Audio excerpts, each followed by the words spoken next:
Bonjour à tous, j'espère que vous allez tous très bien. Aujourd'hui, je vous retrouve pour le deuxième Vlogtober, enfin à vrai dire le premier après l'introduction, on va dire que l'introduction ne comptait pas vraiment, pour aborder avec vous aujourd'hui un sujet qui me tient vraiment à cœur et qui est, je trouve, vraiment au cœur de la saison automnale et des saisons froides en règle générale.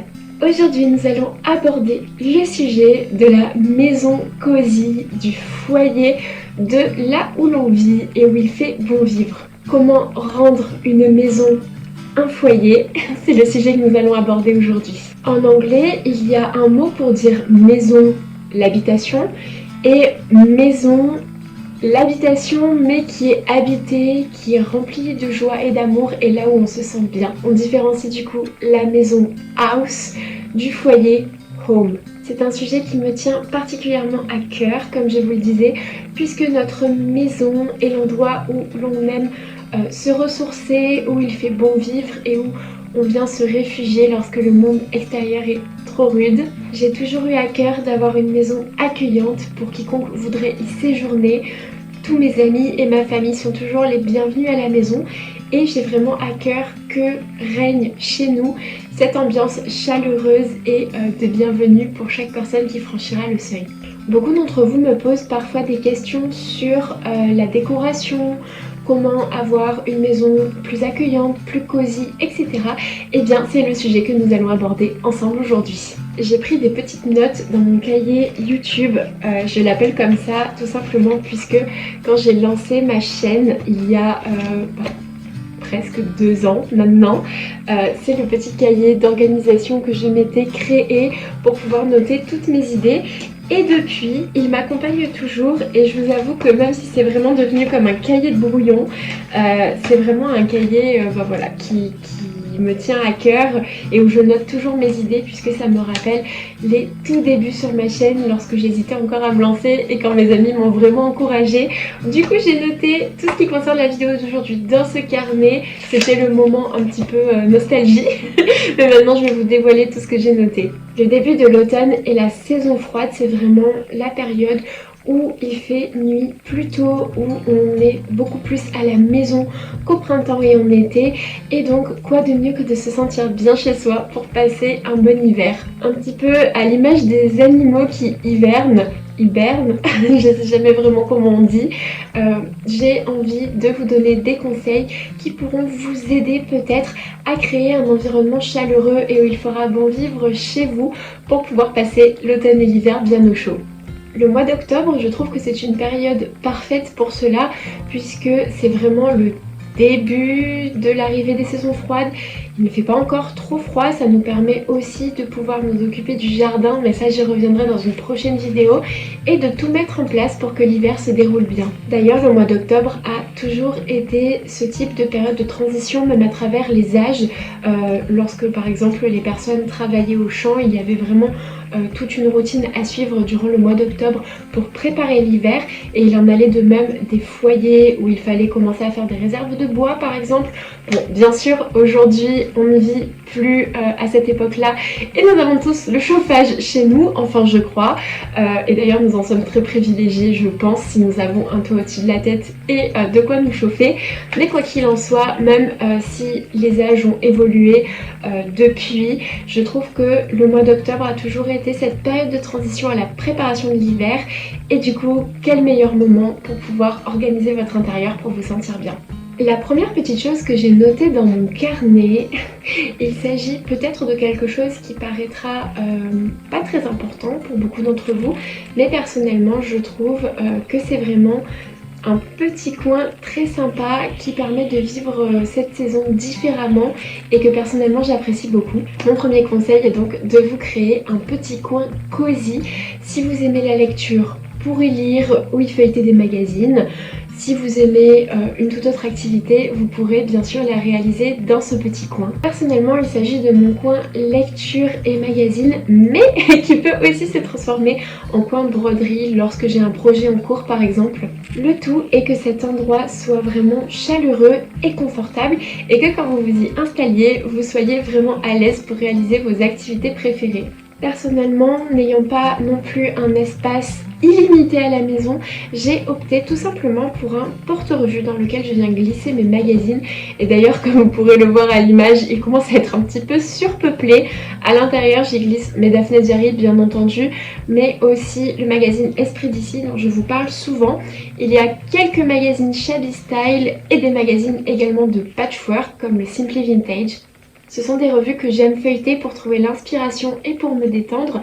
Mais juste à côté du porte-revue, j'ai également installé quelques livres de petite taille que j'ai déjà lus ou qui sont pour la plupart des livres très illustrés et qui du coup sont vraiment agréables à feuilleter lorsque l'on veut se détendre. Mes grosses lectures et mes livres en cours se trouvent dans mon autre bibliothèque, mais du coup dans ce petit meuble j'ai rangé plein de petits livres comme je vous disais où il fait bon de se replonger lorsque l'on veut passer même un tout petit moment, seulement 10 minutes, 20 minutes, mais vraiment sans les écrans et en se posant pour retrouver peut-être un petit peu de paix et d'inspiration. Et bien entendu, pour m'installer confortablement, j'ai mis près de ce porte-revue un grand fauteuil qui est en fait un fauteuil qui appartient à ma mamie, que je dois retapisser depuis des années. Il serait bon que je me motive, mais en tout cas, il est très confortable pour lire. Nous l'avons réparé plein de fois, il est rafistolé à plein d'endroits, mais j'avoue qu'il a vraiment une symbolique particulière à mes yeux. Dessus, j'y ai posé un plaid en patchwork que j'aime beaucoup et dans lequel je serai très contente sûrement de m'emmitoufler lorsqu'il fera plus froid. Et je trouve que tout cela mis bout à bout donne vraiment un petit coin cosy où il fait bon de se poser avec une tasse de thé et une petite bougie.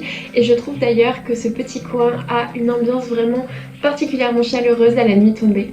Le deuxième conseil qui est plutôt facile à réaliser si jamais vous êtes comme moi des amoureux du tissu et du textile en tout genre, il s'agit tout simplement de mettre dans votre décoration beaucoup de tissus comme des plaids, des coussins, de mélanger les matières.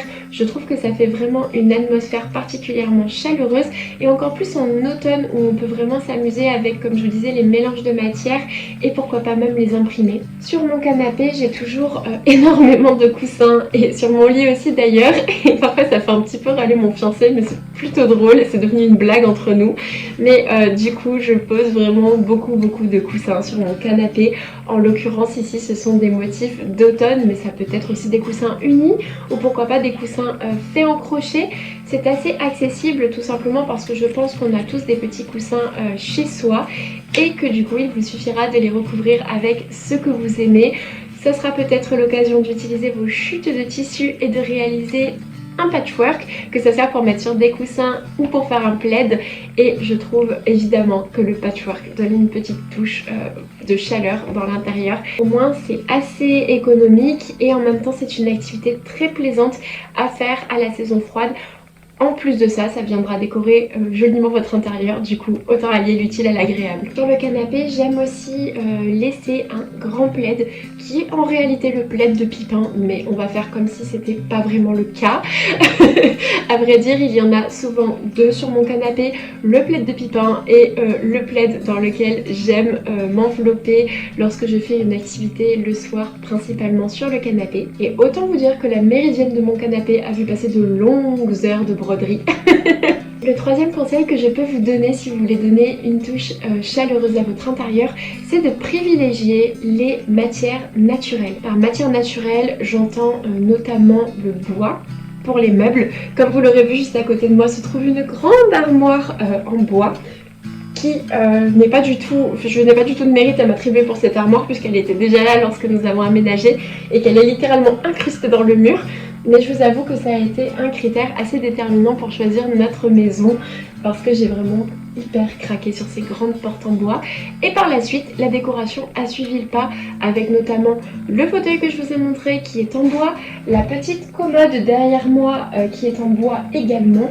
Je trouve que ça rajoute vraiment une atmosphère chaleureuse à l'intérieur.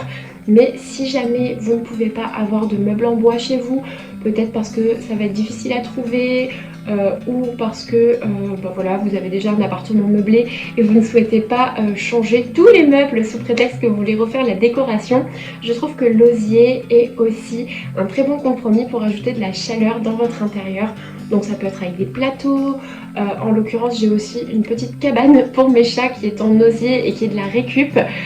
Mais que ce soit en tout cas les meubles en bois ou les accessoires en osier, je vous avoue qu'on peut les trouver pour une bouchée de pain en ressourcerie la plupart du temps. Et d'ailleurs pour exemple le meuble qui est derrière moi m'a coûté 2 €. Donc je pense que si vous voulez changer un petit peu l'ambiance de votre maison, ça peut être une très bonne alternative de rajouter du bois et de l'osier chez vous. Donc ça peut être comme je vous disais avec des meubles, mais pourquoi pas même tout simplement avec des cadres avec un contour en bois. Ça rajoute déjà une petite touche de bois sur les murs et ça viendra habiller les murs de votre maison joliment, notamment si comme moi vous avez des murs tout blancs. Je pense que vous attendez ce point avec impatience et que vous vous demandiez même pourquoi je ne l'avais pas encore cité dans cette vidéo. Je prends quelque chose pour illustrer mes propos. Nous allons parler tea time. Donc bien entendu le point suivant que j'ai noté parle de la vaisselle. Comme vous le savez, je suis une fan de vaisselle mais aussi de thé et de boissons chaudes en tout genre. Et quoi de plus réconfortant qu'une tasse de thé fumante lorsque l'on rentre à la maison après une longue journée à l'extérieur en automne ou en hiver. Personnellement j'aime beaucoup la vaisselle, du coup j'en ai réuni quand même un assez grand nombre, mais je pense que ça peut être assez abordable de se trouver pourquoi pas une ou deux tasses vraiment réconfortantes dans lesquelles vous pourrez boire tout au long de la saison automnale et hivernale. Je ne sais plus qui disait cela, mais que le contenant donne aussi du goût au contenu, et c'est vrai qu'un thé a une toute autre saveur, ou même un chocolat chaud ou un café par exemple, lorsqu'on le boit dans une jolie tasse, on ne le boit pas du tout de la même façon que si on le buvait dans un gobelet quelconque. Du coup, si vous aussi vous aimez la vaisselle, je ne peux que vous conseiller de vous tourner vers les ressourceries et vers les magasins Emmaüs, comme je vous le dis à chaque fois dans beaucoup de mes vidéos, tout simplement parce que vous pourrez y trouver des pièces très jolies, notamment comme celle-ci, pour des fois moins de 1 €. Donc ça peut vraiment valoir le coup de faire un petit tour en ressourcerie et je suis sûre que si vous y allez, vous reviendrez avec tout plein de merveilles. J'ai toujours énormément de thé différents à la maison, tout simplement puisque nous sommes 2 buveurs de thé. Mon fiancé et moi buvons beaucoup de thé et du coup je renouvelle mon stock à peu près une fois par mois ou une fois par mois et demi. Je prends vraiment plaisir à aller chercher dans mon petit magasin de thé de la ville des thés qui correspondront vraiment bien aux saisons et aux saveurs que l'on peut rencontrer à cette période-là tous les mois. Et donc là, je peux vous dire que très bientôt, je vais troquer tous mes thés d'été contre des thés d'automne. Je vous ferai peut-être une vidéo sur les thés que je vous conseille pour la saison automnale, mais en attendant, même avec le thé que vous avez à la maison ou le café si vous préférez, je trouve qu'une tasse de boisson chaude, ça réchauffe vraiment les cœurs pendant cette saison et je suis sûre que ça rendra déjà votre foyer beaucoup plus chaleureux lorsque vous rentrerez à la maison le soir. Le petit plus concernant les thés, comme vous l'aurez peut-être vu sur la vidéo, c'est les thés qui rentrent dans un univers que vous appréciez. Donc par exemple, vous aurez peut-être reconnu le thé Anne of Green Gables de La Papette littéraire, mais il y a aussi le thé de Downton à Avonlea qui provient de la boutique Mousse aux couleurs et qui m'a été gentiment envoyé par Léa. Lorsque l'on aime un univers, c'est toujours un petit plus d'avoir une saveur ou une odeur qui nous le rappelle, et je trouve que des thés avec des thèmes, ça peut vraiment venir mettre dans toute une ambiance particulière. Et donc personnellement c'est quelque chose que j'aime beaucoup, mais comme je vous disais c'est tout à fait optionnel, mais je tenais vraiment à vous en parler puisque on n'est pas toujours au courant que ça existe et pourtant il y a beaucoup de créatrices qui font des merveilles sur ce point là. Pour accompagner le thé, bien sûr, quoi de mieux que des pâtisseries et des douceurs qui peuvent au mieux être faites avec amour et maison, au moins avoir été acheté peut-être à la boulangerie du coin ou en épicerie. Quoi qu'il en soit, je trouve que c'est toujours agréable d'avoir une petite douceur à grignoter avec sa tasse de boisson chaude et que ça met aussi dans une ambiance extrêmement chaleureuse, surtout lorsque vous allumez une petite bougie et que vous lisez un livre ou que vous vous adonnez à une activité qui vous plaît. En plus de ça, qui dit tea time dit forcément invité de la famille ou des amis. Et du coup, je trouve que c'est toujours très agréable lorsque l'on pose sur la table une jolie théière avec un thé qui sent déjà peut-être des effluves de cannelle ou d'épices d'automne, avec à côté une douceur qui peut être coordonnée au goût du thé que vous avez décidé de servir.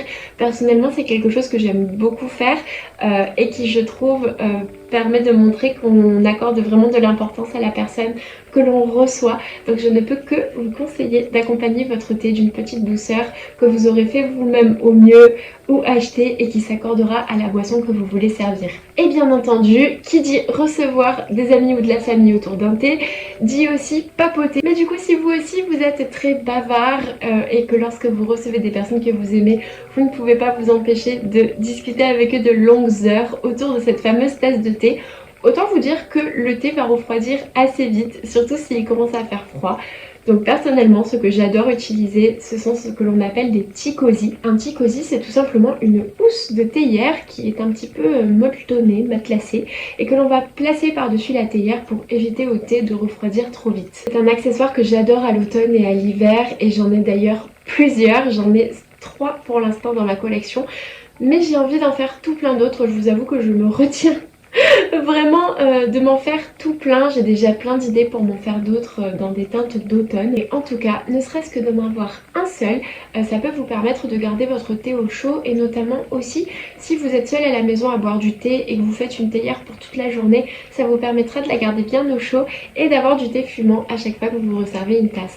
En plus de ça, ça rajoute vraiment un côté cosy à la table et c'est très joli. Donc je pense qu'on remplit tous les points pour rajouter une petite touche de cosy. Le point suivant dont je vais vous parler est assez évident si vous me connaissez bien et que vous regardez mes vidéos depuis un petit moment, mais nous allons parler de bougies et de lumière. Personnellement, je déteste les lumières trop vives et du coup, à la tombée de la nuit, j'ai pour habitude d'allumer seulement des bougies et des lumières qui sont assez douces comme celle-ci qui se trouve juste là. Il s'agit d'une lampe en forme de cloche avec des petits oiseaux qui sont en fait découpés à l'intérieur. Je l'avais trouvée chez Ikea au moment où nous avons déménagé et je ne l'ai plus jamais revue, donc j'étais super contente de l'avoir prise avec moi parce que c'est une lumière qui est vraiment très douce et qui ne va pas vous agresser les yeux. Je trouve que pour rendre son intérieur cosy, une ambiance un petit peu feutrée et tamisée peut vraiment faire toute la différence. Du coup, je vous incite peut-être à vous trouver des lampes avec des abat-jours ou des bougies que vous pourrez allumer une fois la nuit tombée et je vous assure que rien qu'en changeant l'intensité lumineuse, votre maison aura une ambiance bien plus cosy. C'est vraiment une astuce qui est accessible à tout le monde puisque je pense qu'on a tous au moins 2 lampes différentes dans la maison. Si vous n'avez que des plafonniers, si par exemple vous avez des pièces communicantes, pourquoi pas allumer la pièce d'à côté et pas la pièce principale, comme ça viendra éclairer votre pièce principale avec une lumière un petit peu plus douce. Je pense qu'on peut toujours trouver des solutions pour ce genre de choses et que c'est vraiment une astuce accessible mais qui fait toute la différence. Aussi, si comme moi vous aimez les guirlandes lumineuses, vous pouvez en utiliser en décoration ou sur des étagères ou pourquoi pas dans ce type de décor si vous aussi vous aimez décorer le dessus de petits meubles. C'est vraiment un accessoire que l'on peut trouver pour 1 ou 2 € maintenant dans des magasins comme Action par exemple et pareil qui fera toute la différence et surtout que je peux vous assurer que lorsque vous mettez des piles neuves à l'intérieur, ça éclaire vraiment beaucoup. Donc je suis sûre que même avec une seule guirlande lumineuse, on arrive à donner une ambiance tamisée à la pièce. Après avoir parlé de toutes ces astuces qui concernent plutôt le matériel, l'ambiance, les accessoires que l'on peut disposer dans la maison, etc., je vais aborder un point un petit peu spirituel qui ne parlera peut-être pas à tout le monde, mais qui était au cœur de ma réflexion sur la maison chaleureuse et la maison cosy. Et donc ça me tenait à cœur d'aborder ce point avec vous. Bien entendu, si ce que je vais dire n'est pas dans vos croyances, vous pouvez passer ce passage-là ou si cela vous intéresse, vous pouvez rester bien sûr. Même si ce que je vais dire n'est pas dans vos croyances, en tout cas je vous invite à échanger à ce sujet vraiment dans la bienveillance si c'est un sujet que vous voulez aborder dans les commentaires. J'ai de la chance puisque vous êtes vraiment une communauté vraiment très bienveillante, mais je tiens toujours à le rappeler, nous n'avons pas tous les mêmes croyances et c'est totalement ok.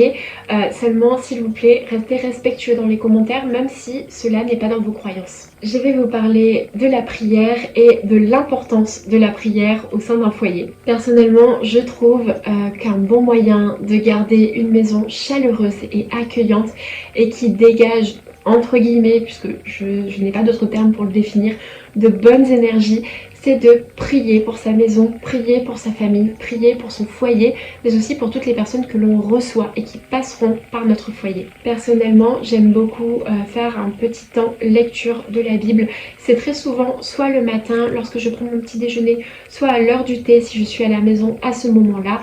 Bien sûr, ça peut être le soir ou à tout autre moment qui vous convient, mais si vous aussi la prière est une chose importante pour vous, je ne peux que vous inciter à prier pour votre époux, pour vos enfants, pour votre famille, pour les gens que vous recevez, pour votre maison, pour votre faculté à tenir votre foyer. C'est vraiment très important et ça fait toute la différence. Si vous mettez votre foyer sous les yeux de Dieu par la prière, tout ce qui se passera chez vous sera vraiment fait pour le glorifier et je vous assure que toutes les personnes qui viendront chez vous vous diront à quel point elles se sentent bien accueillies et chez elles, chez vous.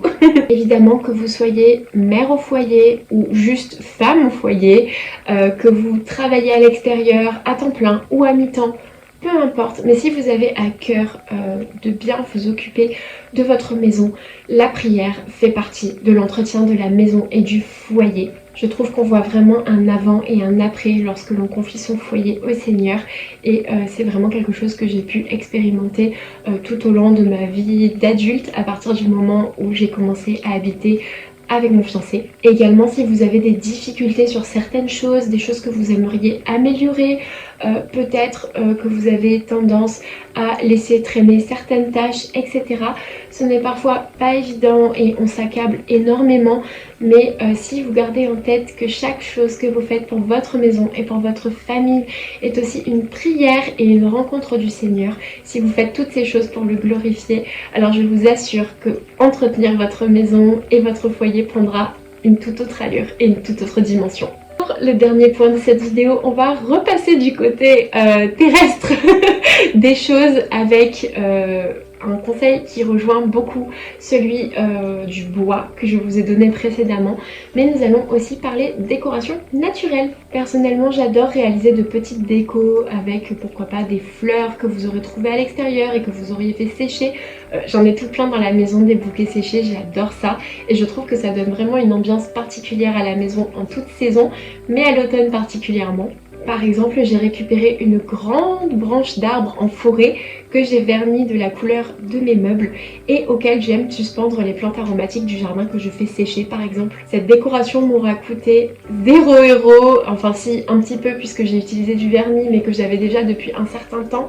Donc c'est vraiment une décoration accessible où il vous suffit de trouver une grande branche et des bouts de ficelle ou de ruban pour la suspendre et où après vous pourrez suspendre vos plantes aromatiques si vous en faites pousser. En plus d'être joli, ce sera pratique et ça vous permettra de faire sécher vos plantes. Donc c'est vraiment un petit bricolage que je vous conseille si jamais, encore une fois, vous voulez changer l'ambiance de votre maison mais que vous n'avez pas envie de dépenser trop d'argent pour cela. Nous arrivons à la fin de cette première vidéo Vlogtober. J'espère vraiment qu'elle vous aura plu et que si vous avez envie de donner une nouvelle ambiance à votre maison pour cette saison, mes conseils auront pu vous être utiles. En tout cas, n'hésitez pas à me dire en commentaire s'il y en a certains que vous voulez appliquer chez vous et à me partager les choses que vous faites chez vous et que je n'aurais peut-être pas citées mais qui peuvent rendre une maison beaucoup plus chaleureuse et cosy. J'espère comme d'habitude que vous aurez passé un agréable moment en ma compagnie et jusqu'à la prochaine fois, prenez soin de vous, bisous! Et si vous aussi vous avez bu du thé pendant cette vidéo, à la vôtre.